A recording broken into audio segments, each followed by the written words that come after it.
आज आपण पोहे बनवतोय। पहिल्यांदा पोहे बनवण्याची रेसिपी शिकतोय। विचारून या पोह्यांची आम्ही रेसिपी बनवतोय। बघूया जमतंय काय। काय चुकलं तर जरा समजून घ्या, बाकी काय नाही। याच्यात मी कांदा पहिलाच कापून घेतलाय, मला येत नसताना। पण आता मिरच्या कापतोय, किती टाकायच्या माहित नाही पण 4 कापतोय। तिखट झालं तर खाशील ना रे? हां या ब्रो। काय आपल्याला आपण काय बघूया, ट्राय तर करूया। आणि कधीतरी असं बॅचलरने राहिल्याच्या नंतर ह्या गोष्टी कराव्या लागतात। आणि आता आम्हाला त्याचा अंदाज येतोय, काय करायच्या शिक।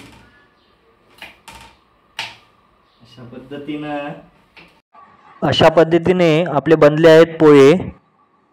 बघूया।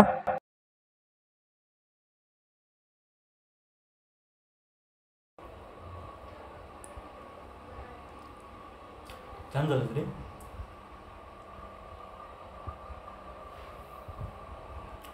आम्ही पहिलाच प्रयत्न केलाय पोहे बनवण्याचा, पण खरंच मस्त झाले। आणि फक्त सांगण्यासाठी मस्त नाही तर खरंच मस्त झाले। धन्यवाद।